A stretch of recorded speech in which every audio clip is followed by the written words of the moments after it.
사랑은 왜 두려움과 함께 오는 것인지 그때 처음 알게 됐지. 소중하게 다루지 않으면 아름다운 사랑은 망가져 버리니까.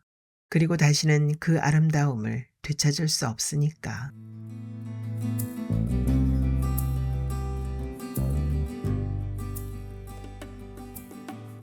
첫사랑, 김현수.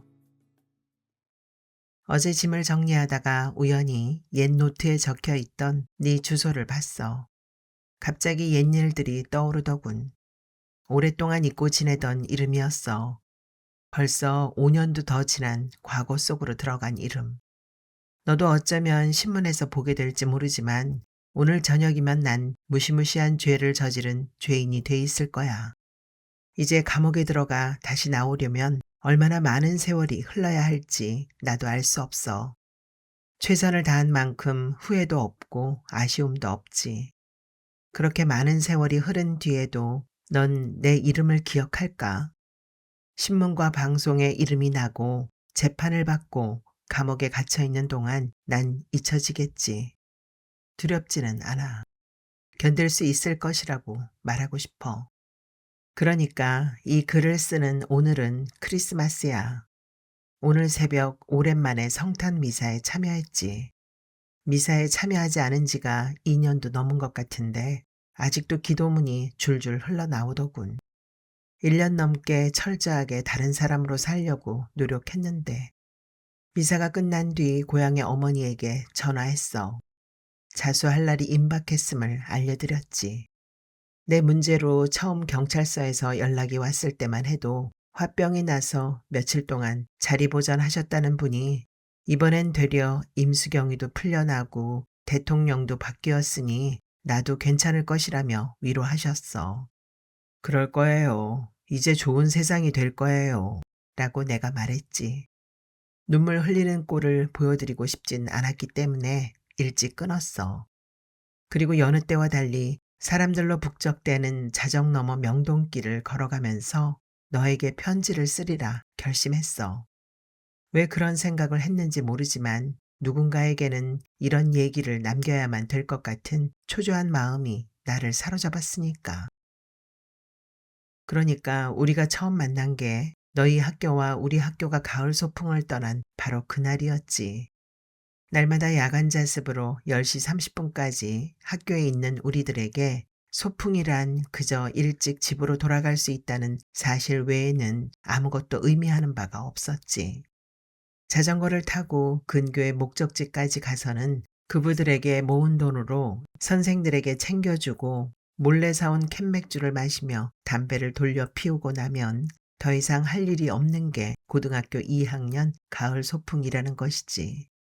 조금 붉어진 얼굴로 팔베개를 하고 누우면 한적한 시골 하늘로 어느 한가한 사람이 던져놓은 듯 구름 몇 점이 무기력하게 지나가는 광경이 보이지.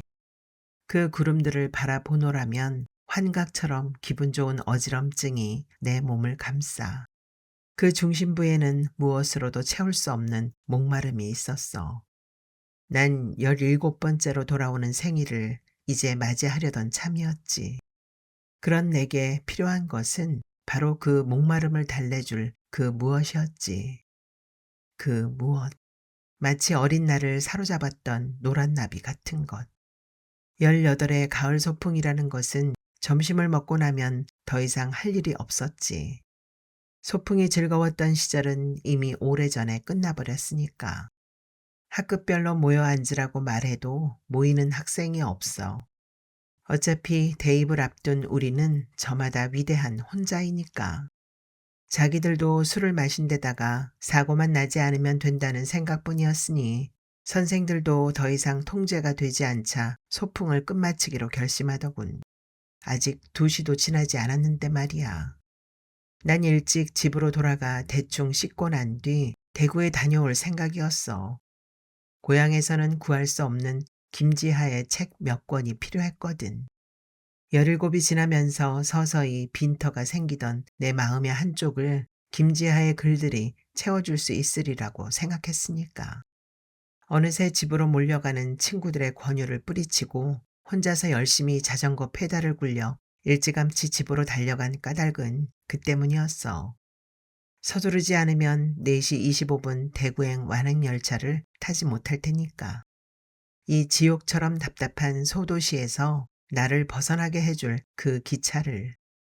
그러다가 하늘색 책가방을 메고 인도로 걸어오는 네 모습을 봤어. 네 얼굴에 잠깐 눈을 고정시켰을 뿐 그러고도 난 한참을 더 갔어. 내 머릿속에서 김지하의 시 구절이 떠나지 않았기 때문이었지. 그 시 구절이 다 끝나기도 전에 너에게 돌아가 네 이름을 묻고 싶은, 아니 묻지 않으면 안 된다는 강렬한 느낌에 사로잡혔던 거야. 마치 그것만이 나의 절대적인 사명이라도 된다는 듯이. 난 앞뒤를 살핀 뒤 크게 반원 모양을 그리며 자전거를 반대편 차로로 돌렸지. 잠시 자전거가 비틀거리면서 등에 맨 가방에서 빈 도시락 소리가 났어. 바로 그 순간부터 난 너를 사랑하기로 결심했어. 네가 나를 어떻게 생각하든 간에 그 도시락 소리가 시작을 알리는 종소리라도 되는 양. 그렇게 찾아온 가슴 뛰는 그 느낌 사이로 내가 첫사랑이라고 믿었던 뭔가가 찾아왔지. 그 사랑이 모두가 깊이 잠든 밤에 몰래 들어온 도둑처럼 눈치채지도 못할 만큼 빠르게 내 마음 가장 깊은 곳의 빈터에 자리 잡았지. 레몬즙으로 쓴 글자처럼 그 뜨거움에 노출되기 전까지는 아직 어떤 글씨가 쓰여져 있는지 알 수 없는 그런 사람이 내게 찾아온 거지. "너 이름이 뭐니?" 라고 자전거로 앞길을 가로막고 서서 내가 묻자 넌 놀란 입술에 핏기가 가시도록 이를 깨물더니 마침내 정인이라고 말했어. "예쁜 이름이구나." 라고 말한 뒤 내가 다시 자전거를 돌려 떠나려고 할 때 네가 소리쳤지. "왜 제 이름을 묻는 거예요?" 하고. 난 고개를 돌려 약간은 겁에 질린 듯 약간은 당혹스러운 듯 떨리는 네 눈을 바라봤어. 내가 계속 바라보고 서 있으니까 넌 혀로 입술을 한번 훔치더니 팔짱을 끼더구나. 내가 말했지. "지금부터 너를 좋아하기로 했으니까." 라고. 그리고 자전거 위에 뛰어올라 마구 페달을 굴렸지. 앞도 제대로 살피지 않고 정신없이 두 발을 굴렸어. 방금 내가 무슨 일을 한 것일까? 나를 향해 환하게 뿜어지던 그 빛은 무엇일까? 혹시 오래전의 그 나비처럼 그토록 연약한 빛은 아닐까? 잡으려는 생각이 혹시 아름다운 그 빛을 죽이는 일이 되지는 않을까? 사랑은 왜 두려움과 함께 오는 것인지 그때 처음 알게 됐지. 소중하게 다루지 않으면 아름다운 사랑은 망가져 버리니까. 그리고 다시는 그 아름다움을 되찾을 수 없으니까. 그게 사랑이라면 소중하게 다루지 않으면 안 돼. 사랑하는 사람을 다시 만나는 시간은 아무리 빨리 돌아와도 늦은 거야. 그렇게 지루한 시간을 난 견뎠지. 그저 너의 이름을 아는 아이를 수소문하고 그 애에게서 초등학교 졸업 앨범을 구해 네 사진을 오려내고 너와 같은 교회를 다니는 친구에게 갑작스럽게 유행하는 헤르만 헤세의 크놀프와 네가 나온 수련회 단체 사진을 맞바꾸고 그리고 가끔 집으로 돌아가는 너를 먼 발치에서 바라보거나 틈나는 대로 이런 식으로 긴 편지에 내 마음을 담아 보냈지. 넌 조금도 눈치채지 못했겠지만 난 날마다 너에게 익숙해지는 방법을 하나씩 찾아낸 거지. 내 마음 깊숙한 곳에 너를 자리 잡게 하는 방법을 배워나간 거야. 너를 다치게 하지도 않으면서 너를 놓치지도 않는 방법을. 계절이 바뀌듯 내 마음 한쪽에 다른 빛들이 들어와 앉은 사실을 가장 먼저 알아차린 것은 놀랍게도 혜지라는 이름의 나보다 대여섯 살 정도 나이가 많던 술집 여자였어. 그게 본명인지 가명인지는 알 수 없었지만 낮 동안 시장에서 양품점을 하는 어머니에게 늘 말동무가 돼주는 여자라는 것은 오래전부터 알고 있었지. 곱게 자란 어머니와는 어울리지 않는 여자였지만 아버지가 돌아가신 뒤로 나를 키우느라 시장에서 양품점을 하면서 어머니에게는 그런 경계가 옅어진 듯 했어.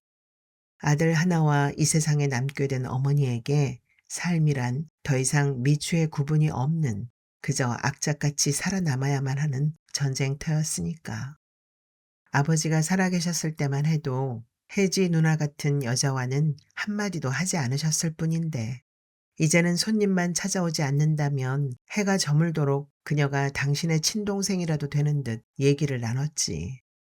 밥상머리에 앉아 몇 번이고 그녀와 만나지 말라고 주장했지만 그때마다 어머닌 그저 의아한 표정이었어. 왜? 더러운 여자니까요. 그럴 때면 어머닌 가소롭다는 듯이 웃음을 터뜨렸지. 개더러 더럽다고 한다면 세상에 안 더러운 사람이 없어. 뭣도 모르면서 건방진 소리 하지 마. 라고 어머니가 단호하게 말했어. 그럴 때면 난 고개를 돌려 뭐라고 중얼거리고는 숟가락을 집어던지며 밥상에서 일어나곤 했어. 사실 내가 혜지 누나를 싫어한 것은 그녀가 술집에서 일하는 더러운 여자여서가 아니었어. 바로 어머니가 우리 집에서 일어나는 일을 시시콜콜 그녀에게 얘기했기 때문이야. 그런 여자에게 집안일이며 가게일이며 고민을 털어놓는다고 해서 무슨 대단한 충고를 받겠니? 토요일이었던 그날, 이번엔 그저 먼 발치에서 바라보지 않고 너에게 내 마음을 확실히 고백하리라 생각하고 일찌감치 집을 나서던 찰나였어. 용돈 문제로 어머니와 승강이를 벌이다가 포기하고 돌아서려던 참인데 기미가 잔뜩 낀 멍청한 표정으로 한쪽에 앉아있던 혜지 누나가 문득 이렇게 말했어. 너 좋아하는 여자애 생겼지? 무슨 소리예요? 라고 신경질적으로 되물었지. 그녀는 깔깔거리더니 집게 손가락으로 나를 가리켰어. 왜 그렇게 놀라니? 그러니까 더 수상한데. 네 뺨이 발그레한 게 사춘기 지나 오춘기로 접어드는 것 같아서 하는 소리야. 아주 사랑에 푹 빠진 모양인데. 안 그래요, 언니? 라며 그녀가 어머니를 향해 웃으며 말했지. 어머닌 뜨개질하는 털실에서 눈을 떼지 않은 채 애써 근엄한 표정을 짓고 있다가 너 공부 안 하고 자꾸만 딴 생각하면 혼난다. 라고 다짐하듯이 말했어. 가뜩이나 용돈 문제로 기분이 상했던 난 그녀를 향해 버럭 소리를 질렀어. 아줌마가 사랑이 뭔지나 알아요? 내 말이 끝나기가 무섭게 그녀가 깔깔거리며 아줌마라니 너하고 나이 차이가 얼마나 난다고. 나야 사랑이 뭔지는 몰라도 눈물의 씨앗이라는 것은 안다. 라고 말하더군. 낮 동안 제 나이보다 10년은 늙어 보이는 그녀와 이런저런 얘기를 나누다가 어머닌 요즘 내가 좀 이상해졌다는 말을 했겠지. 그녀는 보나마나 짝사랑하는 여학생이 생긴 것이라고 말했겠지. 고등학교도 못 마치고 고작 술집 작부로 눌러앉은 주제에 그 더러운 입으로 잘도 제잘거렸겠지. 막걸리 잔에나 어울리는 그 입술로. 난 도저히 참을 수가 없어서 소리쳤어. 그만해요. 그리고 돌아서면서 씨, 술이나 파는 더러운 주제에 라고 혼잣말 한다는 게 너무 큰 소리로 떠든 거야. 어머니가 뜨개질 하던 것을 내려놓더니 이 자식이 라고 소리쳤어. 난 어머니가 내게 무슨 말을 할 것인지 잘 알고 있었기 때문에 그런 어머니가 더 야속했지. 뭐 잘났다고 네가 그딴 소리를 해. 하라는 공부는 안 하고 순 깡패짓이구나. 이 녀석아 일이 뭐다? 라고 소리치는 어머니를 뒤로하고 난 가게를 뛰쳐나왔지. 알다시피 바로 그날 난 자전거를 타고 네 집 앞에까지 가서 너를 기다렸어. 내가 쓴 시와 사진 따위를 넣은 봉투를 들고. 겨울에 초입에 접어들었기 때문에 바람이 차가웠지만 너를 볼 수 있다고 생각하면 충분히 견딜 수 있었어. 매번 먼 발치에서 너를 바라봤지만 이제는 다시 너와 마주하기로 결심했지. 너를 향한 내 사랑을 고백한다고 해도 이 우주에 무엇 하나 다칠 일이 없다는 사실을 알게 된 거야. 그러니까 대폭권이니 하는 말들이 난무하던 그 다음 해 여름 아버지와 함께 무주 구천동에 놀러간 일이 있었어. 버너, 코펠, 텐트 등을 넣은 무거운 배낭을 챙긴 뒤 시외버스 터미널에서 구천동행 시외버스를 타고 꼬불꼬불 끝없이 이어진 길을 따라 소백산맥을 넘어갔지. 낮에 통문이라는 것을 처음 봤고 그렇게 험한 산길도 처음 봤어.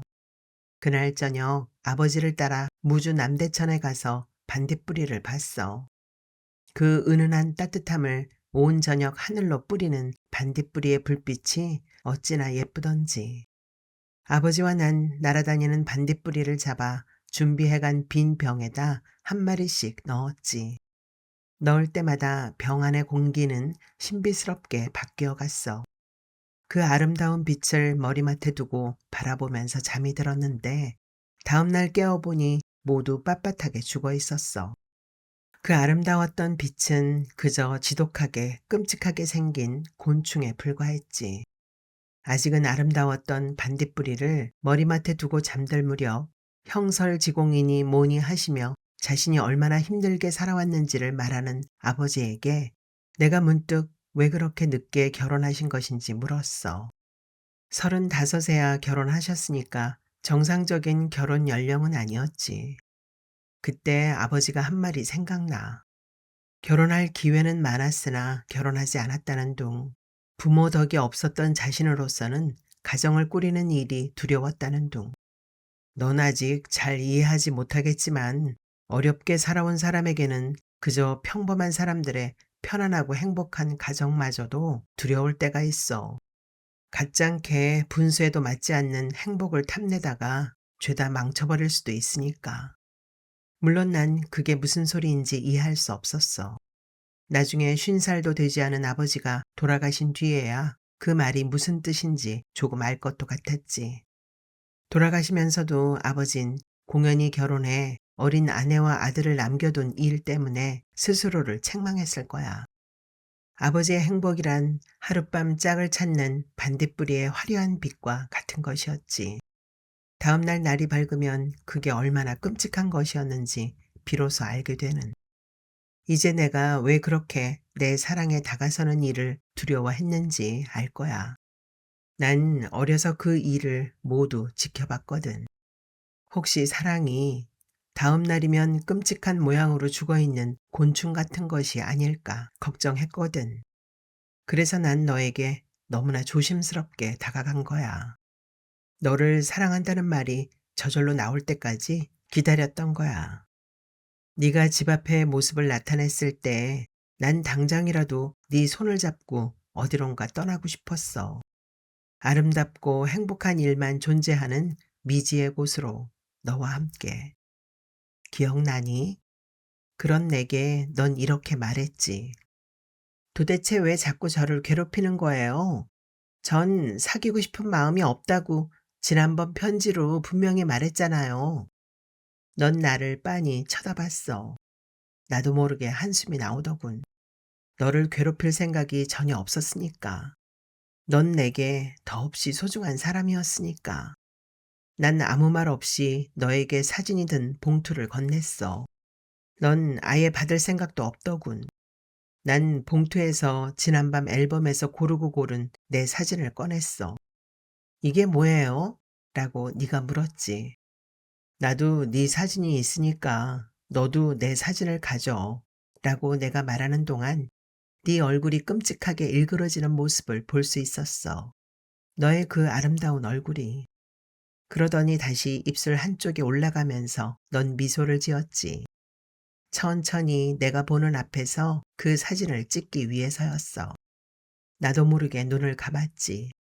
근처 숲에서 새가 날개짓 하는 소리, 조그만 개울이 흐르는 소리, 바람 소리, 먼 빛이 나뭇잎을 스치는 소리, 먼 바다의 파도 소리가 두서없이 내 귓가를 맴돌았어. 다시 눈을 떴을 때 넌 두 손으로 뺨을 감싼 채 눈물이 그렁그렁 맺힌 눈방울로 나를 바라보고 있었어. 난 돌아서서 자전거에 올라탄 뒤 열심히 페달을 밟았지. 나 또한 흘러내리는 눈물을 감추려고 더 세게 발을 굴렸지. 가로수길을 한참 달리다가 숨이 턱까지 차오르고 허벅지 근육이 터질 것 같아질 때쯤에야 난 내가 너를 때렸다는 사실을 수긍해야만 했어. 10년 전쯤 그랬듯이 역전에 사람들이 모여있던 어느 일요일이었어. 고향 사람들이 빨갱이라고 부르던 어느 대통령 후보의 유세가 있던 날이었지. 친구와 난 맨 앞자리에 쪼그리고 앉아서 그가 단상에 올라오기를 기다렸어. 하지만 그는 결국 단상으로 올라오지 못했어. 대신에 깨져버린 계란의 더러운 노란빛만이 단상을 장식했지. 결국 세상은 하나도 아름다울 게 없는 곳이었어. 아름다운 줄만 알고 다가섰다가는 그만 그 더러운 꼴에 구역질이 나게 마련이지. 그 지겨운 꼴을 낱낱이 보고 있다가 저녁 무렵 난 친구를 끌고 시장통의 술집으로 갔어. 안 가겠다고 사정하는 친구 녀석의 소매를 잡아 끌어 미림이라는 상호의 술집으로 들어갔어. 주인 아줌마는 내가 양품점 아들이라는 사실을 알았기 때문에 술을 못 팔겠으니 나가라고 소리쳤지. 내가 돈을 꺼내 보이며 내 돈으로 내가 술 마시겠다는데 왜 그러시냐고 엉거주춤 말했지. 하지만 안 통하는 얘기였어. 그 꼴을 보더니 어느 틈에 친구 녀석은 주랭랑을 치고 말았지. 그렇게 아줌마와 실랑이를 벌이고 있으려니까 혜지 누나가 우리를 내다보더니 뛰어나왔어. 너 왜 그러니? 라고 그녀가 말했고 난 술 마시러 왔어요. 왜요? 라고 되쏘았지. 그때 갑자기 낄낄거리며 그녀가 너 여자한테 차였니? 라고 말했고 난 맥이 탁 풀리고 말았어. 하지만 웃기는 소리 집어치워요. 더러워서 안 마실 테니까 라고 소리치고 뛰어나가려는데 그녀가 내 팔을 붙잡았어. 도망가지도 못하고 병신처럼 팔뚝을 잡히고 말았지. 난 숭고한 내 첫사랑을 망친 사람이 혜지 누나라고 생각한 거야. 그래서 그녀에게 한껏 모욕을 주려고 마음먹고 찾아갔던 길이었어. 그런데 그녀 말에 갑자기 모든 호기가 사라지고 도망갈 기운마저 빠진 거야. 난 빈잔을 내밀며 맥주를 가져온 혜지 누나에게 따르라고 말했어. 그녀는 피식 웃더군. 어차피 돈을 주면 누구에게나 술을 따르는 사람이 아니냐고 내가 말하자 그녀의 얼굴에 그늘이 드리워졌지. 난 아무에게나 술을 따르는 사람이 아니야 라고 그녀가 얘기했어. 돈을 벌기 위해 행동하는 것은 내 진심이 아니니까. 진심으로 원하는 것도 아니면서 왜 술집 같은 데서 일해요? 그렇게 싫으면 공장이라도 다니면 되잖아. 공장을 다니는 게 네 말처럼 쉬운 일이 아니라는 걸 알아야지. 너야 네 어머니가 주는 돈으로 학교 다니니까 그런 걸 알 턱이 없지. 그녀의 말에 난 갑자기 짜증이 났어. 걱정하지 않아도 돼요. 어차피 20살이 되면 난 가족이니 뭐니 하는 따위는 아주 없는 곳에서 살 테니까요. 아무도 알아주지 않아도 좋아요. 난 내가 옳다고 생각하는 일을 찾아 살아갈 테니까. 네가 옳다고 생각하는 일이 뭔데? 세상을 좀 더 살만한 곳으로 만드는 일이죠. 그게 가족을 떠나 네가 하고 싶은 일이야? 그녀가 자기도 한 잔 달라며 잔을 내밀었지. 난 술을 따랐어. 그녀가 맥주를 단숨에 들이켜더군. 질세라 나도 단숨에 잔을 비웠어.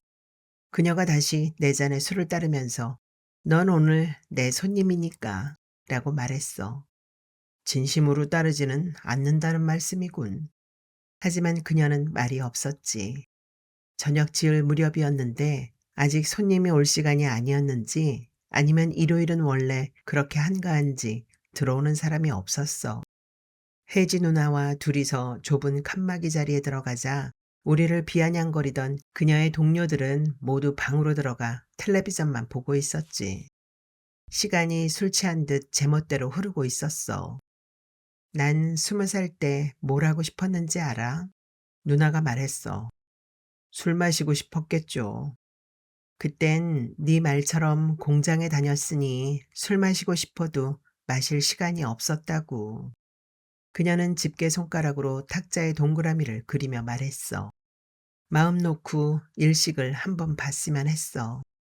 일식이라고요? 이렇게 쥐 파먹듯이 해가 그림자에 가려지는 것 말이야. 20살 생일 무렵 고향에 있는 동생이 편지를 보내왔거든. 누나 생일엔 9월 23일에 부분 일식이 일어나. 천문학자를 꿈꾸는 난 당연히 그을린 유리로 태양을 볼 거야. 누나도 꼭 봐. 그 전날 밤에 난 유리를 하나 구해 불에 그을렸어. 그리고 일식이 일어나던 오전에 잠깐 밖에 나가서 그을린 유리를 들고 해를 바라봤지. 남동생은 너와 똑같이 고등학교 2학년이야. 어릴 때부터 공부를 얼마나 잘했는지 몰라. 그 애는 분명 대단한 천문학자가 될 거야. 너처럼 정의로운 세상을 만들지는 못하겠지만 제일 처음 발견하는 별에 내 이름을 붙여줄 거야. 그 애를 위해서라면 난 뭐든지 할 수 있단다. 일식이 도대체 뭔지도 모르면서 그을린 유리로 해를 바라본 까닭도 그 때문이었어. 한참 들여다봐도 아무 변화가 없어 의아해하던 차에 누군가 지금 뭐 하냐고 묻더군. 공장에서 일하는 윗사람이었어. 얼른 유리를 감추며 아무것도 아니라고 말했어. 그 사람이 또 물었어. 그래서 일식을 본다고 말했더니 다짜고짜 따귀를 때리더라고. 그 심정 너는 모를 거야. 내가 왜 맞아야 하는지도 모르고 매를 맞는 심정 말이야. 그 사람은 일식이라고는 초밥밖에는 모르는 놈이었어. 일식이 뭔지도 모르는 그런 새끼가 공순이 주제에 미친 지랄 한다면서 소리를 고래고래 질러댔지. 결국 난 일식도 못 보고 다시 끌려 들어갔지. 그녀가 넋두리 하듯이 주절주절 말을 쏟아냈어. 무식한 자식. 혼자서 속으로만 욕을 했지. 그리고 남동생에게 보내는 편지에 이렇게 썼어. 그래, 네가 보라던 일식은 나도 봤다. 해가 완전히 가려졌더구나. 공부는 잘하고 있지? 열심히 공부해서 훌륭한 천문학자가 되기 바란다. 며칠 뒤 남동생에게서 편지가 왔어. 누나, 이번 일식은 부분 일식이라 해가 조금만 가려지다가 마는 거야. 누나는 왜 그렇게 무식해? 그건 그렇고 보충 수업비를 못 내서 걱정이야. 아버진 보충 수업 받지 말라고 하시는데 공장 일만 가지고는 어렵겠다는 생각이 들었어. 나 혼자 몸이라면 그래도 살아가겠는데 고향의 식구들까지 버거웠어. 일식도 마음대로 못 보던 난 그래서 공장을 그만두게 된 거야. 알겠니? 누나가 날 가리키며 말했지. 그 자식 철이 없는 놈이군요. 내가 말하자 그녀가 정색했어. 너보다는 훨씬 나은 애니까 그런 말은 그만뒀으면 해. 걔가 그렇게 편지에 써보낼 때는 정말 돈이 너무 필요해서 그랬던 거야. 걔는 훌륭한 학자가 될 거야. 난 그녀가 남동생을 감싸는 꼴이 보기 싫었지. 그래 봐야 누나가 술집에서 일하며 번 돈으로 되는 거 아니에요? 그런 돈으로 학자가 될 바에야 나 같으면 차라리 나도 일하겠어요. 혜지 누나가 나를 흘겨봤지. 그렇게 쉽게 얘기하지 마. 나를 욕하는 것은 참을 수 있지만 내 동생 욕하는 것은 참을 수 없으니까. 내 동생이나 나나 너보다는 훨씬 더 어렵게 산 사람들이야. 네 마음대로 얘기하지 마. 그리고 그녀는 자리에서 벌떡 일어섰어. 술 다 마셨으니까 이제 그만 계산하고 가시지. 좋아하는 여학생에게 차인 꼴이 안쓰러워서 잠시 말벗이나 해주려고 했지만 넌 아무래도 안 되겠다. 부끄러운 얘기지만 좋아하는 여학생 운운하는 그 말에 다시 내가 왜 그 집에 술을 마시러 갔는지 기억하게 됐지. 내게 누나 행세를 하려고 드는 그녀를 보니 다시 나쁜 마음이 들기 시작했어. 왜 이래요? 돈 있다는데 왜 술을 안 가져와? 집에 가, 이 녀석아. 지금도 얼굴이 빨갛잖아. 네 어머니 혼자서 얼마나 힘드신데 네가 이 야단이니? 정의로운 사회고 뭐고 간에 지금은 공부나 열심히 하는 게 제일 잘하는 짓이야. 알겠어? 웃기는 소리 하지 말아요. 남의 잔에 술이나 따르는 더러운 주제에 무슨 훈계야. 그래, 난 남의 잔에 술이나 따르는 더러운 년이야. 하지만 너 같은 동생을 둔 몸으로 할 말은 해야겠다. 어서 일어서서 집에 안 갈래? 우리가 큰 소리로 이런 말을 주고받으니까 방에 있던 다른 여자들이 밖으로 나왔어. 분위기가 별로 좋지 않더군. 더러운 주제에 천문학자 동생 둬서 좋겠네. 잘해봐라, 잘해봐. 주제를 알아야지. 그을린 유리가 다 뭐고 일식이 다 뭐야. 그렇게 말하고 뛰쳐나오는데 등 뒤에서 누나가 큰 소리로 말했어. 너 거기 안 서, 이 자식아? 그리고 등을 때리는 겨울바람결에 아이고라는 소리와 함께 분해서 엉엉 우는 소리가 멀리 들렸지.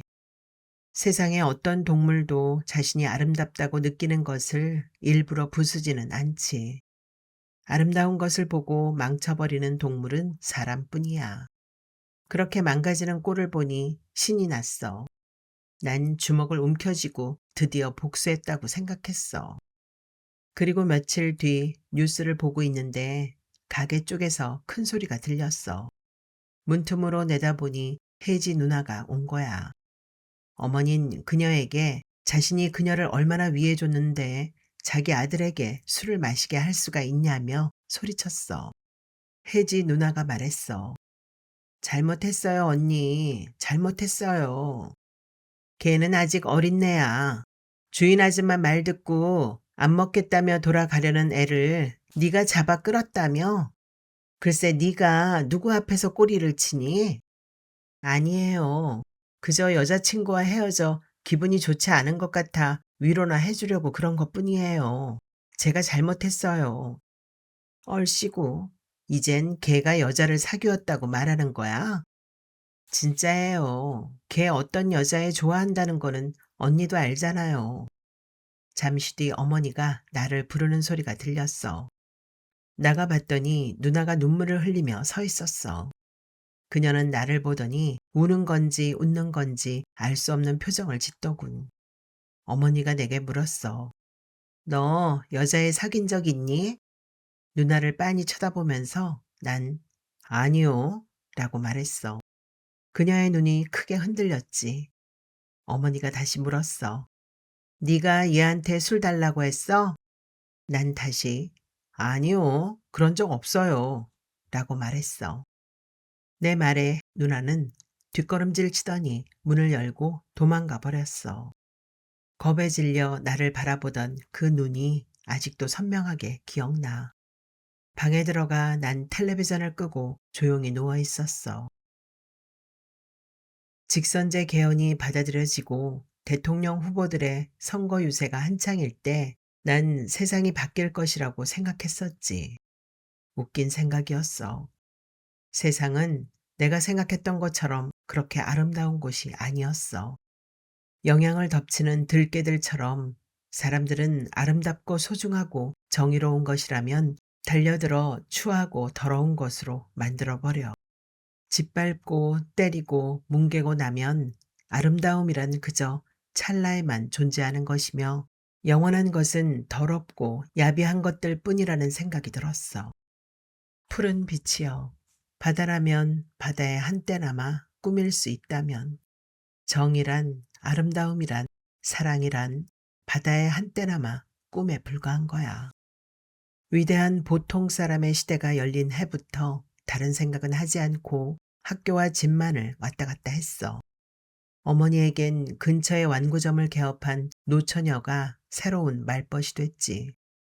독실하게 성당에 다니는 그 노처녀 덕택에 어머닌 예비자 교리반에 나갈 것을 심각하게 고려하게 됐을 정도였으니까.